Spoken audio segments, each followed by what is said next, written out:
नमस्कार दोस्तों, सबसे पहले तो बहुत बहुत धन्यवाद आप लोगों का जो आप लोग वीडियो को इतना सारा प्यार दे रहे हैं और वीडियो को शेयर कर रहे हैं। तो आज के वीडियो में हम लोग करने वाले हैं प्रैक्टिस सेट 83 यूपी TSS पेट एग्जाम के लिए हिस्ट्री। दोस्तों वीडियो को पूरा देखिएगा क्योंकि आज का टॉपिक बहुत ही इंपॉर्टेंट है। तो चलिए दोस्तों, आज के सबसे पहले क्वेश्चन की शुरुआत करते हैं। सबसे पहला क्वेश्चन है आपका, जैन धर्म के 23वें तीर्थंकर थे। जैन धर्म के 23वें तीर्थंकर थे। यह क्वेश्चन बार बार आपके एग्जाम में पूछा जाता है और इसके आगे नोट लगाइएगा। और जैन धर्म के 23वें तीर्थंकर कौन है? तो पार्श्वनाथ। और आपके जानकारी के लिए बता दें कि जैन धर्म के प्रथम तीर्थंकर कौन है? तो ऋषभ देव या आदिनाथ। और जैन धर्म के 24वें तीर्थंकर कौन है? तो महावीर स्वामी हैं। आगे बढ़ेंगे अगले क्वेश्चन की तरफ। गौतम बुद्ध के पिता शुद्धोधन मुखिया थे। गौतम बुद्ध के पिता शुद्धोधन मुखिया थे, तो शाक्य गणराज्य के मुखिया थे। आगे बढ़ते हैं, अगले क्वेश्चन को देखते हैं। निष्क व शतमान मुद्रा की इकाइयाँ थीं तो उत्तर वैदिक काल में। निष्क व शतमान मुद्रा की इकाइयाँ थीं उत्तर वैदिक काल में। नेक्स्ट क्वेश्चन है दोस्तों, 6ठी शताब्दी ईसा पूर्व के 16 महाजनपदों में से दक्षिण भारत में स्थित एकमात्र महाजनपद था तो अस्मक था। नोट लगाइएगा इस क्वेश्चन के आगे। 6ठी शताब्दी ईसा पूर्व के 16 महाजनपदों में से दक्षिण भारत में स्थित एकमात्र महाजनपद था तो अस्मक महाजनपद था। आगे देखते हैं अगले क्वेश्चन को। यजुर्वेद का पाठकर्ता कहलाता था। यजुर्वेद का पाठकर्ता कहलाता था तो अधर्व्यु कहलाता था। नेक्स्ट क्वेश्चन देखते हैं दोस्तों। मत्स्य पुराण से जानकारी प्राप्त होती है। मत्स्य पुराण से जानकारी प्राप्त होती है तो सातवाहन वंश की।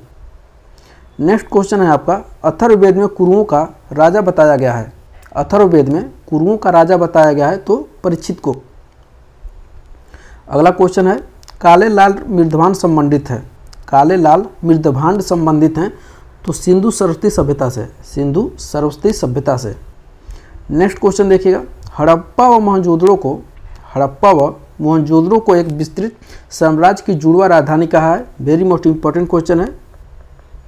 स्टुअर्ट पिगट महोदय ने हड़प्पा व मोहनजोदड़ो को एक विस्तृत साम्राज्य की जुड़वा राजधानी कहा है।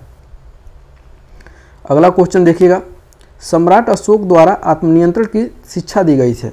सम्राट अशोक द्वारा आत्मनियंत्रण की शिक्षा दी गई है तो 6वें शिलालेख में। 6वें शिलालेख में अशोक का शिलालेख काफ़ी महत्वपूर्ण है आपके एग्जाम के लिए। अगला क्वेश्चन देखेंगे, गुप्त काल में जंगली भूमि को कहते थे। गुप्त काल में जंगली भूमि कहलाती थी तो अपहृत कहलाती थी। नेक्स्ट क्वेश्चन देखिएगा, चोल काल में सर्वाधिक महत्वपूर्ण बंदरगाह था। चोल काल में सर्वाधिक महत्वपूर्ण बंदरगाह था तो कावेरी पट्टनम या कावेरी पत्तनम। नेक्स्ट क्वेश्चन के आगे नोट लगाइएगा दोस्तों, वेरी मोस्ट इंपॉर्टेंट क्वेश्चन है। पृथ्वीराज रासो का रचनाकार चंद्रबरदाई राजकवि था। पृथ्वीराज रासो का रचनाकार कौन है? चंद्रबरदाई राजकवि था। तो किसका राजकवि था? तो पृथ्वीराज तृतीय का पृथ्वीराज चौहान का। ठीक है। और यही पृथ्वीराज चौहान है जिसने 1191 में क्या हुआ था? तराइन का प्रथम युद्ध हुआ था जिसमें मोहम्मद गोरी को पृथ्वीराज चौहान ने क्या कर दिया? पराजित कर दिया। लेकिन एक साल बाद 1192 ईस्वी में तराइन का द्वितीय युद्ध हुआ, लेकिन इसमें क्या हुआ? मोहम्मद गोरी ने पृथ्वीराज चौहान को पराजित कर दिया था। याद रखिएगा क्वेश्चन। अगला क्वेश्चन देखते हैं, भारत पर प्रथम तुर्क आक्रमण के समय पंजाब का शासन था। भारत पर प्रथम तुर्क आक्रमण के समय पंजाब पर शासन था तो हिंदुशाही वंश का शासन था। हिंदुशाही वंश का शासन था।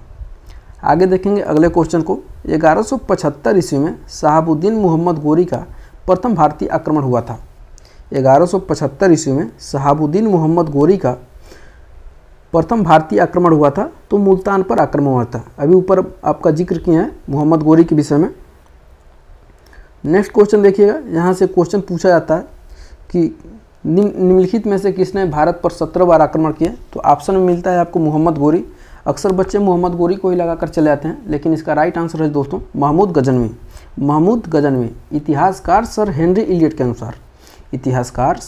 इलियट के अनुसार महमूद गजनवी ने भारत पर 17 बार आक्रमण किया था।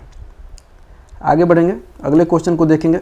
सुल्तान अलाउद्दीन खिलजी ने खम्स में राज्य का हिस्सा बढ़ाकर कर दिया था तो 80% कर दिया था। 80% कर दिया था। नोट लगाइएगा इस क्वेश्चन के आगे, पूछा जाता है बार बार। अगला क्वेश्चन देखेंगे, दक्षिण भारत में विजयनगर साम्राज्य की स्थापना के समय उत्तर भारत में शासन था। दक्षिण भारत में विजयनगर साम्राज्य की स्थापना के समय उत्तर भारत में शासन था।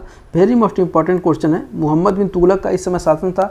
उस समय विजयनगर में क्या हुआ था, हरिहर और बुक्का के द्वारा, हरिहर और बुक्का 2 भाइयों के द्वारा अपने पिता संगम के नाम पर संगम वंश की स्थापना किया गया था विजयनगर में। अगला क्वेश्चन देखते हैं, विजयनगर साम्राज्य में मेलग्राम था। विजयनगर साम्राज्य में मेलग्राम था। देखिए मेलग्राम तो 50 गाँव का समूह होता था। मेलग्राम क्या होता था, 50 गाँव का समूह होता था। मैं आशा करता हूं कि वीडियो आपको पसंद आ रहा होगा, क्वेश्चन आपको पसंद आ रहे होंगे तो कमेंट करना मत भूलिएगा दोस्तों, क्योंकि आपके एक कमेंट से हमें काफ़ी सारा मोटिवेशन मिलता है। अगला क्वेश्चन देखते हैं, द्वैताद्वैतवाद के प्रतिपादक भक्ति संत थे तो निम्बकाचार्य थे। अगला क्वेश्चन देखेंगे, मुगल बादशाह अकबर का अंतिम सैन्य अभियान था। मुगल बादशाह अकबर का अंतिम सैन्य अभियान था तो असीरगढ़ के विरुद्ध। अगला क्वेश्चन देखेंगे, मॉडर्न इंडिया से संबंधित है। British governor general Lord Dalhousie की हड़प नीति का शिकार प्रथम देशी राज्य था तो सतारा था। सतारा, संबलपुर, जयपुर, उदयपुर, इस तरह से आप डेट याद रखेंगे। आगे बढ़ेंगे, अगले क्वेश्चन को देखते हैं। भारत में पहली बार बिजली से संचालित तार सेवा टेलीग्राफ शुरू की गई थी तो कलकत्ता व आगरा के बीच। अगला क्वेश्चन देखेंगे, बंगाल के पाबना नामक स्थान में किसानों द्वारा जमींदारों के विरुद्ध होने वाले पाबना विद्रोह, इसका डेट है 1873 के नेतृत्वकर्ता कौन थे तो ईशान चंद्र राय थे। आगे बढ़ते हैं अगले क्वेश्चन की तरफ। राजद्रोह के आरोप में बाल गंगाधर तिलक ने बर्मा के मांडले जेल में 6 वर्ष की सज़ा काटी थी। 6 वर्ष की सज़ा काटी थी 1908 से लेकर के 1914 ईस्वी तक। 1908 से 1914 ईस्वी तक, और यहीं पे एक प्रसिद्ध पुस्तक गीता रहस्य की भी रचना किए थे। आगे बढ़ेंगे, ये क्वेश्चन बहुत पूछा जाता है आपके एग्जाम में।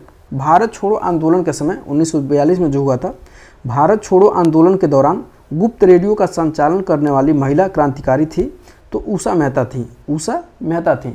उस समय क्या हुआ था, ऑपरेशन जीरो आवर चला करके सभी नेताओं को जेल में बंद कर दिया गया था। तो जो नेता बच गए थे वो क्या करते थे, गुप्त प्रसारण करते थे, रेडियो के माध्यम से लोगों तक सूचनाएं पहुंचाते थे।